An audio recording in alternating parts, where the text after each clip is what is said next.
حضرت جنید بغدادی رحمتہ اللہ تعالی، ایک دن کسی نے حضرت سے سوال کیا، حضرت آپ نے اخلاص کہاں سے سیکھا تھا؟ آپ نے فرمایا میں نے اخلاص اپنے محلے کے نائی سے سیکھا تھا۔ اللہ، آپ بہت بڑے شیخ کے مرید تھے، جناب سری سکتی رحمتہ اللہ تعالی۔ عرض کی حضرت نائی سے اخلاص سیکھا؟ فرمایا ہاں۔ عرض کی حضور وہ کیسے؟ آپ فرماتے فقر کا دور تھا اور میرے پاس اتنے پیسے بھی نہیں تھے کہ میں اپنے بال ہی کٹوا لیتا۔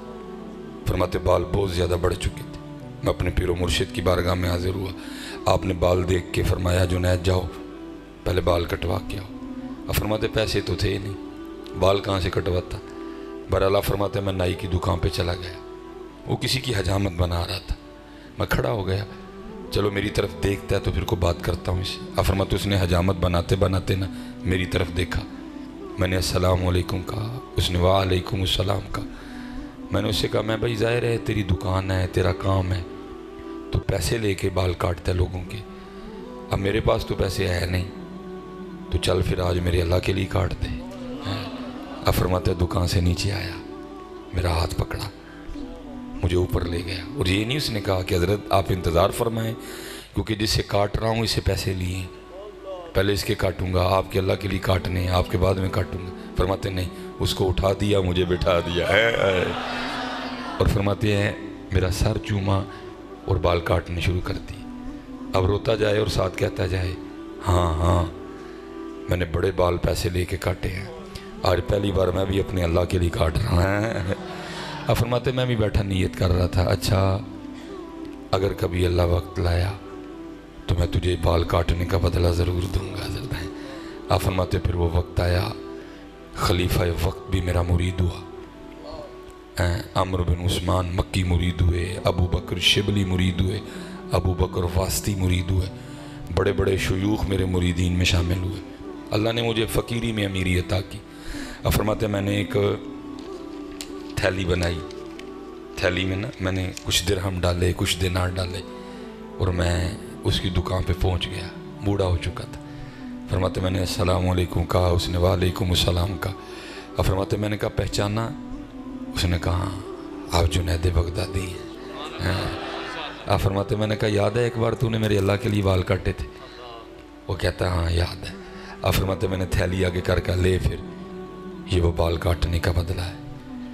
آپ فرماتے اس نائی نے اخلاص سکھایا، وہ کہتا ہے حضرت میں نے تو سمجھا تھا کہ آپ بہت بڑے شیخ ہو گئے، لیکن آپ کو تو ابھی تک تصوف کی ابتدا بھی نہیں آتی ہے۔ آپ فرماتے میں نے کہا کیوں، کیا ہوا؟ تو آپ فرماتے وہ نائی مجھے آگے سے اخلاص سکھاتے ہوئے کہتا ہے حضرت جڑا کام اللہ لئی کریے پھر لوگوں کو دا بدلہ نہیں لئیدا ہے۔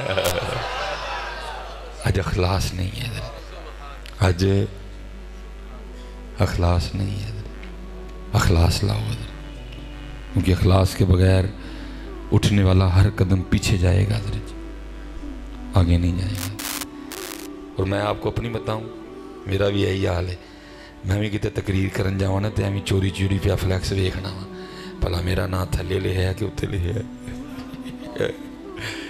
میں نے بھی آتے پہلے اپنا نام پڑھا ہے، اوئے ہوئے درویش خطیب تے لے ہی نہیں آنا نے، یہ میرا بھی حال ہے۔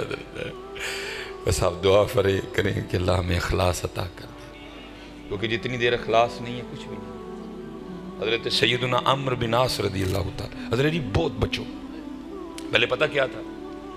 نیکی کر دریا میں ڈال، اب پتہ کیا ہے؟ نیکی کر فیس بک پہ ڈال۔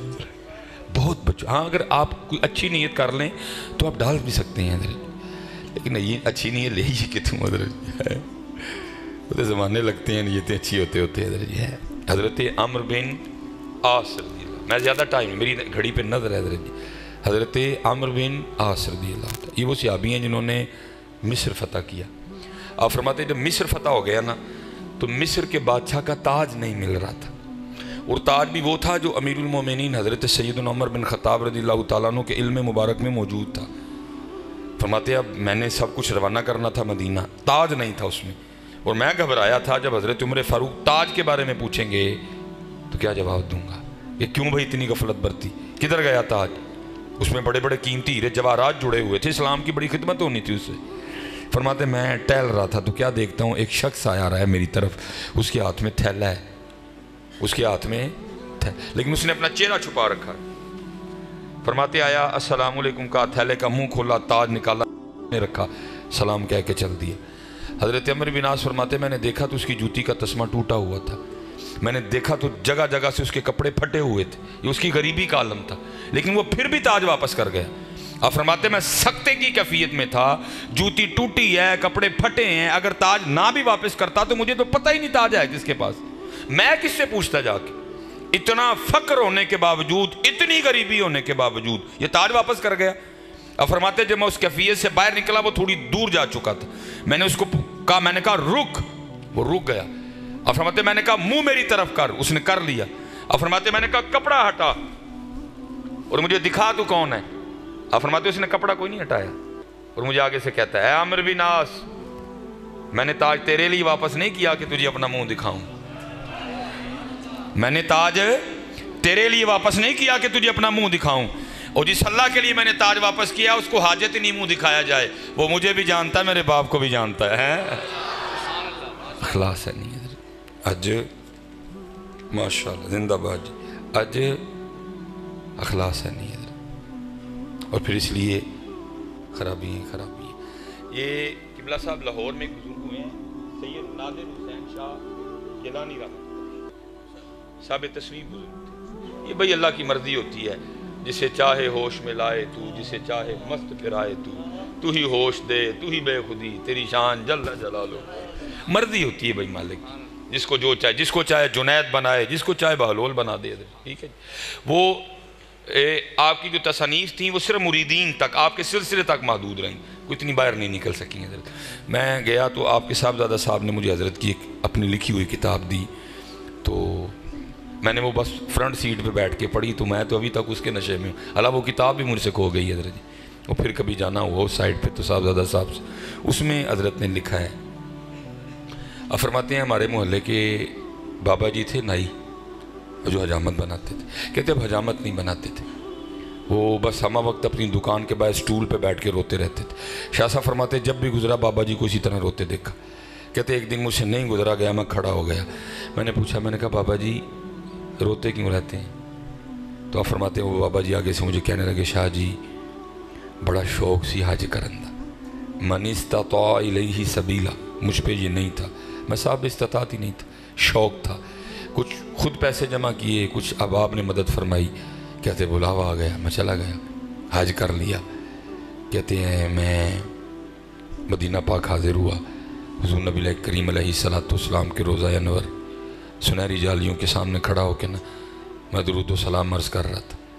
کہتے بس بے خودی سی طاری ہوئی، بس بے خودی سی طاری، اور یہ بے خودی آپ پہ طاری ہو سکتی ہے، لیکن شرط یہ ہے اگر آپ ادھر جا کے یہ موبائل نہ نکالیں تو، کیونکہ آپ تو پھٹ جاتے ادھر بھی موبائل نکال لیتے ہیں۔ مجھے پتہ نہیں لگتا لوگوں میں اتنی دلیریاں کہاں سے گئی ہیں حضرت، کہ اتھے جا کے بھی موبائل کٹنا ہے حضرت، اب یہی آواز تین بھول گیا تو پاکستان کی کر کے گئے ہیں، تو کھلو کے معافی مانگ، تو چوڑے اجیا موبائل کٹ لے ہوتے ہی پڑھ کے، خدا کی قسم حیران ہے ہم لوگوں میں اتنی دلیریاں کہاں سے آ گئی ہیں حضرت۔ وہاں چراغے گولڑا کیا کہہ رہے ہیں، شرم عیسیاں سے سامنے جایا نہیں جاتا، شرم عیسیاں سے سامنے جایا نہیں جاتا، شرم عیسیاں سے سامنے جایا نہیں جاتا، یہ بھی کیا کم ہے کہ تیرے شہر میں آئے ہوئے ہیں۔ اتنے تیری داتا صاحب نہیں حاضری دیتی جاندی ڈر دے مارے، کتے کہہ ہی نہ چھڑو بے شرما درویش خطیب ویکھو ذرا ہے، ایڈا پگڑ سر تے رکھے اپنی کرتوتاں ویکھ، پتہ نہیں اتنی دلیری لوگوں میں ہاں کہاں سے جاتی ہے۔ وہاں جا کے موبائل نکالیں گے، پھر حضور کی سنہری جالیوں کو کنڈ کریں گے، اور پھر صرف جناب وہ اوے خدا کا واسطہ ہو بھائی اللہ لے جائے تو اس طرح کی حرکتیں نہ کرنا وہاں جا، بلکہ وہاں جا کے ہاتھ باندھ کے سلام عرض کرنا، اور ایک ایک جرم جو ہے نا وہ اس کو قبول کرنا، وہاں حضور ایوی کیتا ہے، ایوی کیتا ہے، ایوی کیتا، معافی لے دے۔ پتہ نہیں لوگوں کو کیا گیا ہے، اتنی دلیریاں کہاں سے آ گئی ہیں لوگوں۔ بزرگ تو کہتے ہیں وہاں سانس بھی سوچ کے لینا بارگاہ محبوب ہے، اس لیے حضرت جی اپنی حدیں نہ کراس کرو، اپنی حدوں میں رہو، ہم حدیں کراس کر رہے ہیں حضرت۔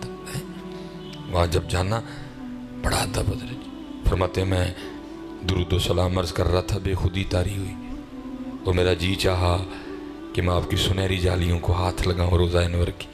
فرماتے میں نے دیکھا شرطا کھڑا ہے، اس کے ہاتھ میں اتنا لمبا اور موٹا ڈنڈا ہے، لیکن حضرت جی جو عاشق ہوتا ہے وہ ڈرتا نہیں، اور جو ڈرتا ہے وہ عاشق ہوتا نہیں حضرت۔ بے خطر کود پڑا آتش نمرود میں عشق، کہتے میں آگے بڑھا اور میں نے ہاتھ لگا ہی دیا، چھو لیا آپ کی جالیوں کو۔ فرماتے جو شرطا کھڑا تھا نا وہ غیظ و غضب کی آگ میں جل گیا، اس نے میری عمر کا بھی لحاظ نہیں رکھا، اس نے میرے ہاتھ پہ اتنے زور سے ڈنڈا مارا، اس کی ضرب اتنی شدید تھی میں برداشت نہیں کر سکا، میرا دل گھبرایا، میرا سر چکرایا اور میں زمین پہ گر گیا۔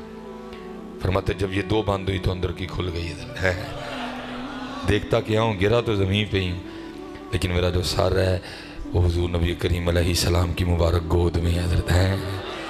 اور فرماتے جس جگہ شرطے نے ڈنڈا مارا ہے نا وہ ہاتھ حضور نبی علیہ السلام کے دست رحمت میں ہے، اور جس جگہ ڈنڈا مارا ہے نا دوسرا دست رحمت اس کے اوپر رکھ کے حضور نبی علیہ السلام مجھے تسلی دیتے ہوئے کہہ رہے ہیں بابا جی دل چھوٹا نہ کرو، بابا جی دل چھوٹا نہ کرو، محبوب تک آن لی پھر ڈنڈے تے کھانے ہی پہندے نے نا ہے حضرت جی۔ آپ تو کسی کا ایک ڈنڈا بھی نہیں رکھتے ہیں، آپ کسی کا ایک ڈنڈا بھی نہیں رکھتے، لیکن شرط یہ ہے کسی نے کھایا آپ کے لیے ہو جائے، کیونکہ پہلے دیکھا جائے گا۔ ساڑھے نہیں کھادا ہوں کہ واہ واہ نہیں کھادا سوں، ساڑھے نہیں کھادا سوں کہ مشہور ہون لی کھادا سوں، ساڑھے نہیں کھادا سوں کہ لوکاں نہیں کھادا سوں۔ جدن پتر ایک ڈنڈا بھی ہونا نہیں کھا لیا نا اسے رات ہی کرم ہوئے گا، وہ نہیں رکھتے کسی کا ڈنڈا۔ لیکن دکھ یہ ہے حضرت آج اخلاص کا فقدان، آج اخلاص کا فقدان ہے۔ اخلاص لاؤ اپنے ہر معاملے کو ٹٹولو، اپنے ہر معاملے کو پھولو حضرت، یہ پھر کرم ہو جائے گا، پھر فضل ہو جائے گا۔ پھر آج اخلاص نہیں، ہم تو مائل با کرم ہیں کوئی سائل ہی، راہ دکھائیں کسے کوئی راہ روے منزل ہی نہیں، کوئی قابل ہو تو شانے کہیں دیتے ہیں، ڈھونڈنے والے کو تو دنیا بھی نہیں دیتے ہیں۔